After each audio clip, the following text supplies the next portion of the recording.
In December 2019, Jack Morris, a 42-year-old investment banker, was found dead in the parking garage of his office building.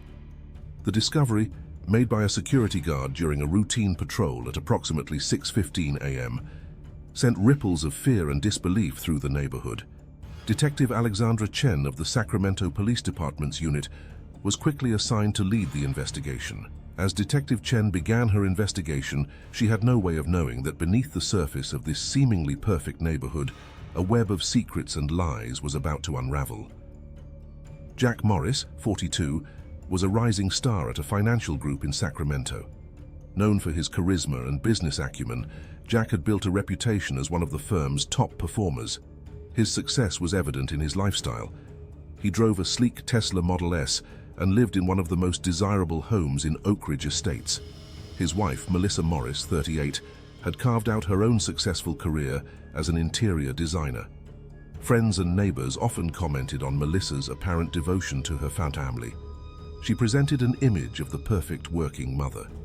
However, those closest to her noted a growing tension in her relationship with Jack in the months leading up to his death. As the case unfolded, the lives of these individuals would become intertwined in ways that would shock the community and lead to tragic consequences. The perfect facades they had carefully constructed were about to crumble, revealing the complex and flawed humans behind them. On the morning of December 4, 2019, the quiet routine of Oak Ridge Estates was shattered. At approximately 6:15 a.m., Frank Gonzalez, a security guard at Capital Financial Group, was conducting his usual morning patrol of the office building's parking garage. As Gonzalez approached the far corner of level B2, he noticed something unusual. A Tesla Model S was parked in a spot typically empty at this hour. Upon closer inspection, Gonzalez discovered the body of Jack Morris sprawled on the concrete floor beside his car. Gonzalez immediately called 911, reporting the discovery of Jack Morris's body. By 7 a.m., crime scene technicians in white coveralls meticulously combed the area for evidence. Detective Alexandra Chen arrived at 7:30 a.m. to lead the investigation. The victim was identified as a Caucasian male in his early 40s with multiple blunt force traumas to the head. The murder weapon was believed to be a heavy, cylindrical object, possibly a tire iron or similar tool. Investigators noted that Jack's wallet and expensive watch were missing, suggesting a possible robbery. However, his car keys were found near the body, raising questions about the killer's motives. By 8 a.m., Melissa Morris had been notified of her husband's death. Her reaction was one of shock and grief. In the days following Jack Morris's murder, the Sacramento Police Department launched a comprehensive investigation. They collected blood samples, lifted fingerprints, and gathered trace evidence from the parking garage. The murder weapon, believed to be a tire iron or similar object, was not found at the scene. On December 5, 2019, the autopsy report confirmed that Jack Morris died from multiple blunt force traumas to the head. Detective Chen and her team began interviewing Jack's colleagues at workplace. They learned that Jack often worked late, sometimes staying at the office until after 9 p.m. Security logs confirmed that Jack's access card was used to enter the building at 8:47 p.m. on the night of his murder. Detective Chen's first interview with Melissa Morris took place on December 7th at the police station. Visibly distraught, Melissa provided a timeline of Jack's activities on the day of his murder. She mentioned that he had been working late more often in recent months, citing the big project he was involved in. As the investigation progressed, Chen uncovered some unexpected information. Financial records showed that Jack had made several charges at local hotels over the past few months. When confronted with this information on December 10th, Melissa broke down, revealing that she suspected Jack had been having an affair. This new lead prompted Chen to widen the scope of her investigation. She began looking into Jack's personal life, interviewing his friends and neighbors. It was during these interviews that the names of Ryan and Sarah Smith, the Morris neighbors, came up repeatedly. Next door to the Morrises lived the Smiths. Ryan Smith, 45, was the principal of Oak Ridge High School. Respected for his dedication to education, Ryan was known for his hands-on approach and genuine interest in his students' well-being. However, in the weeks before Jack's murder, colleagues had begun to notice changes in Ryan's behavior. He became increasingly erratic, often appearing distracted or agitated at work. Sarah Smith, 40, Ryan's wife, was a popular yoga instructor at Life Studio. Her classes were always full, with students praising her vibrant personality and engaging teaching style. Sarah seemed to embody the calm and balance that her yoga practice promised, making the eventual revelations about her personal life all the more shocking to those who knew her. On December 12th, Chen interviewed Ryan and Sarah Smith separately. Both seemed nervous, with Sarah particularly evasive when asked about her relationship with Jack. Ryan provided an alibi for the night of the murder, claiming he was at home watching a Lakers game. As the holiday season approached, the case remained unsolved, but Detective Chen felt she was getting closer to the truth. The quiet suburbs of Oak Ridge Estates held secrets far more complex than a simple robbery gone wrong. In early January 2020, the investigation took an unexpected turn. An anonymous tip led detectives to interview Jessica and Kenneth Monroe, a couple who lived in a neighboring community. Their revelation would shock even the seasoned Detective Chen and dramatically alter the course of the investigation. According to official police reports, the Monroes disclosed that they had participated in a wife-swapping arrangement with the Morris, Doyce and Smiths during the summer of 2019. This information was corroborated by text messages and emails obtained through a subsequent warrant. As the investigation delved deeper, more details emerged about the origins of this arrangement. According to court documents and witness testimonies, the events leading to the wife swap began in June 2019 at a neighborhood barbecue hosted by the Morris. Multiple witnesses reported overhearing a conversation between the Morris and Smiths about spicing up their marriages. Credit card records showed that on June 15, 2019, the two couples met at Cafe Bernardo in Midtown Sacramento. The restaurant's security footage captured them in what appeared to be an intense discussion lasting over 2 hours. In subsequent police interviews, both Melissa Morris and Sarah Smith confirmed that this meeting was where the couples had set ground rules for their arrangement. They agreed to a one-time swap to take place at the Morris' lake house on Folsom Lake on June 29, 2019. Phone records revealed a flurry of text messages between all four individuals in the days leading up to June 29th, indicating a mix of excitement and nervousness. On the night of June 29, 2019, security camera footage from the Folsom Lake Marina showed Jack Morris's Tesla and Sarah Smith's Audi arriving within 15 minutes of each other around 7 p.m. The cars weren't seen leaving until the following morning. In her testimony, Sarah Smith described the night as a turning point. She stated that her encounter with Jack was passionate and exciting, in contrast to her experiences with Ryan, who had been struggling with intimacy due to his diabetes. Melissa Morris's account of the night, given during police interviews, painted a different picture. She described feeling uncomfortable and regretting the decision almost immediately. Cell phone records show she texted her sister at 11:23 p.m. that night saying, "I've made a huge mistake." This revelation of the wife swap arrangement added a new layer of complexity to the case, providing potential motives and raising questions about the relationships between the two couples. It set the stage for an escalating series of events that would ultimately lead to Jack Morris's tragic death. In the weeks following the wife swap, neighbors reported noticeable changes in both couples' behaviors. Credit card statements revealed that Jack Morris began booking hotel rooms regularly, often coinciding with Sarah Smith's yoga class schedule.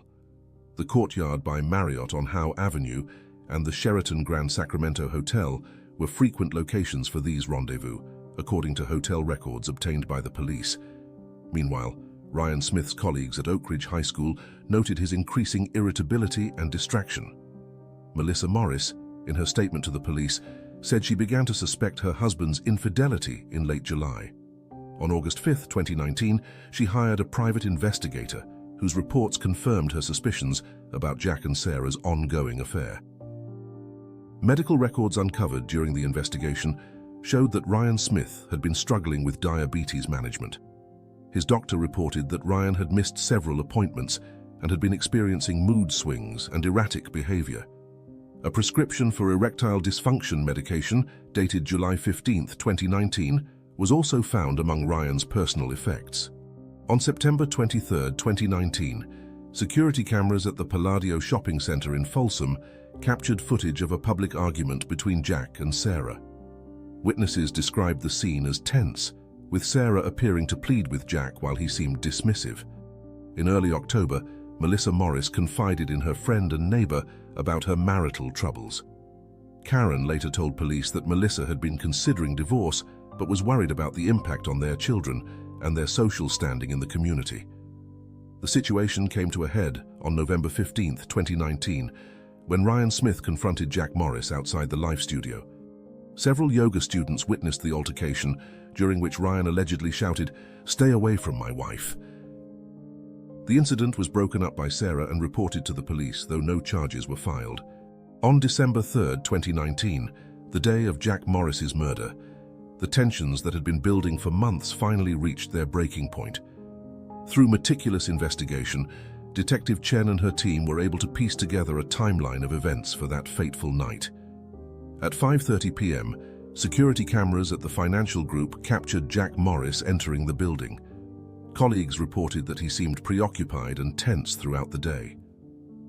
At 7:15 p.m., Sarah Smith's Audi was seen leaving the Life studio parking lot after her evening yoga class.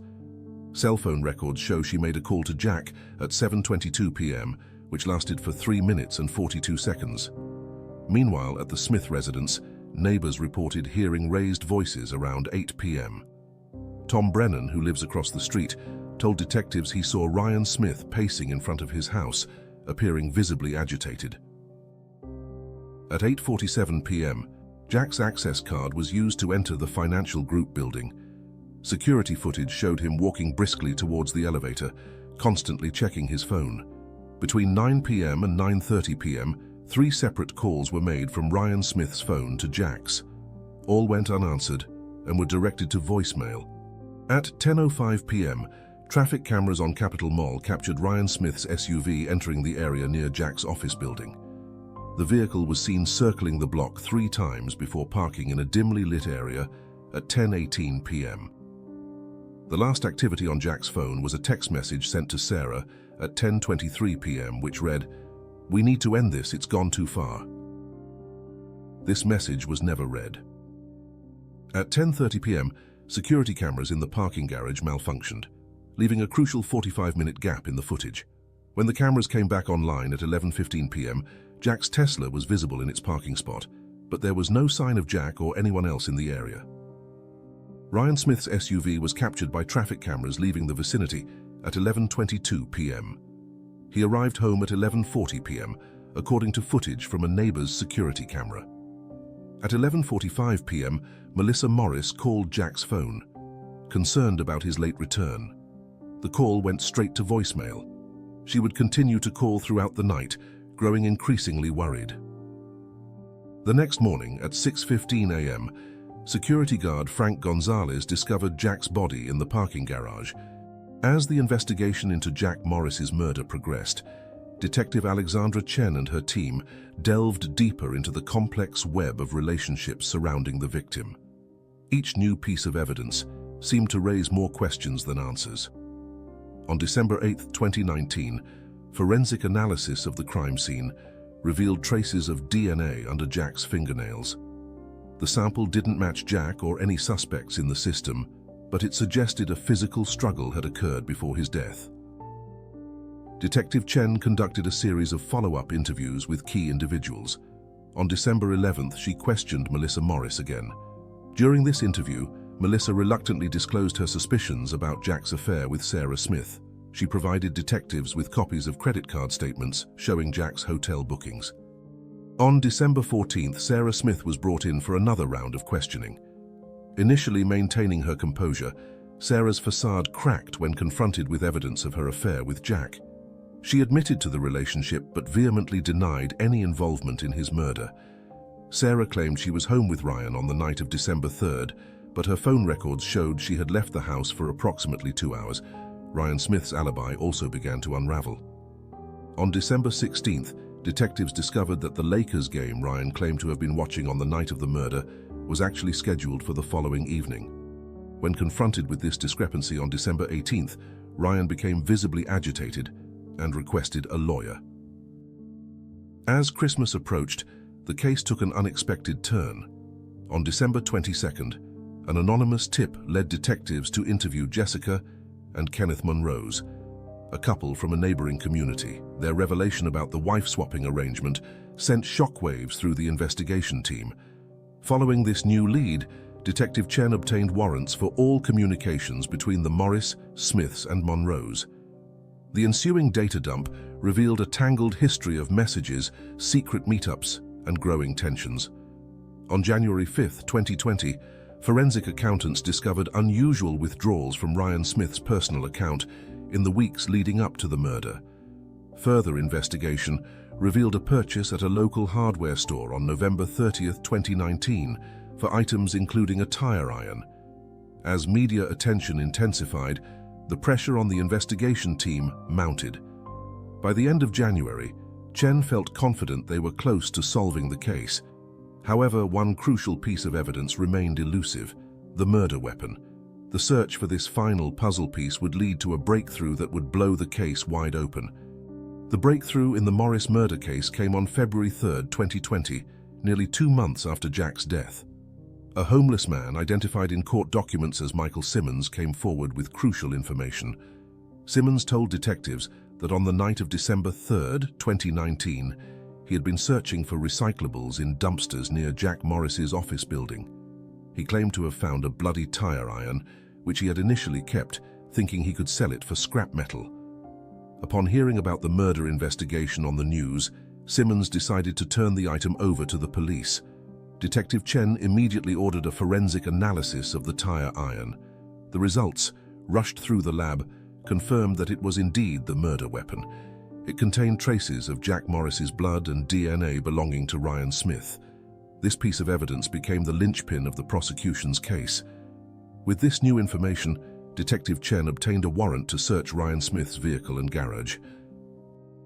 In the trunk of his car, they found a receipt for a tire iron purchased at a local hardware store on November 30, 2019, just days before the murder. This corroborated the earlier financial findings and tied Ryan directly to the murder weapon. Further analysis of Ryan's cell phone records, obtained through a court order, placed his phone near Jack Morris's office building on the night of the murder, contradicting his initial alibi. The phone's GPS data showed movement patterns consistent with circling the block before parking, matching the traffic camera footage from that night.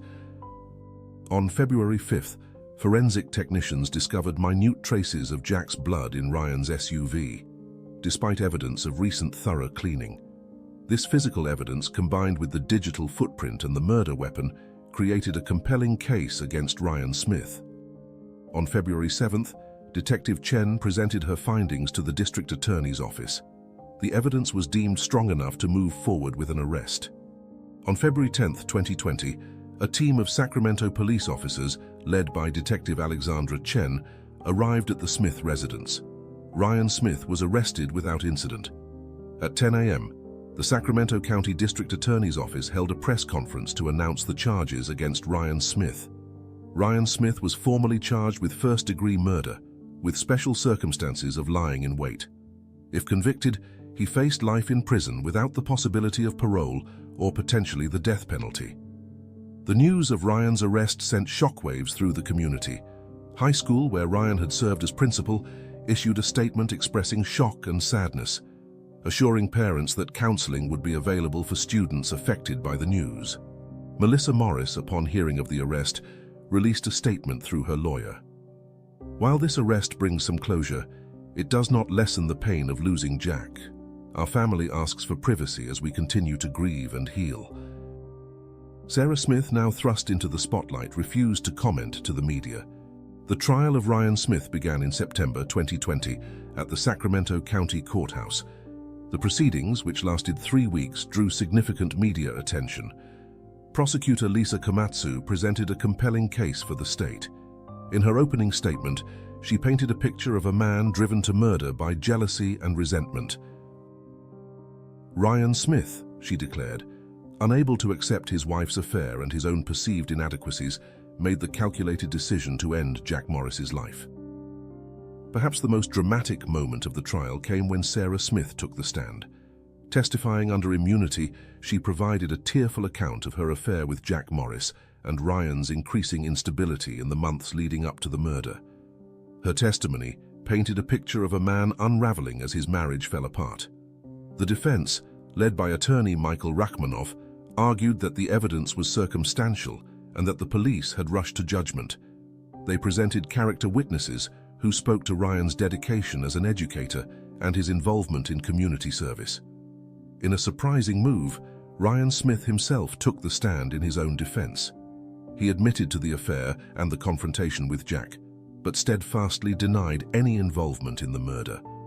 Under cross-examination, however, he struggled to explain the contradictions in his alibi and the presence of his DNA on the murder weapon. On October 5, 2020, after 2 days of intense deliberation, the jury reconvened in the Sacramento County Courthouse to deliver their verdict. The jury foreperson announced the verdict. Ryan Smith was found guilty of first-degree murder. Ryan Smith stood motionless as the verdict was read, his face pale and drawn. Following the verdict, Judge Maria Gonzalez set the sentencing hearing for October 20, 2020. On the day of sentencing, the courthouse was once again the center of attention. At 11:45 a.m., Judge Gonzalez delivered her sentence. Ryan Smith was sentenced to life in prison without the possibility of parole. In her sentencing statement, Judge Gonzalez said, "This case has revealed how quickly the facade of a perfect life can crumble when built on secrets and lies. Mr. Smith, your actions have not only taken a life but have also destroyed multiple families and shaken an entire community." Ryan Smith was led away in handcuffs. Turns out, swapping spouses is a lot more complicated than swapping casserole recipes at the neighborhood potluck. Next time someone suggests spicing up their marriage, I'll recommend a cooking class instead.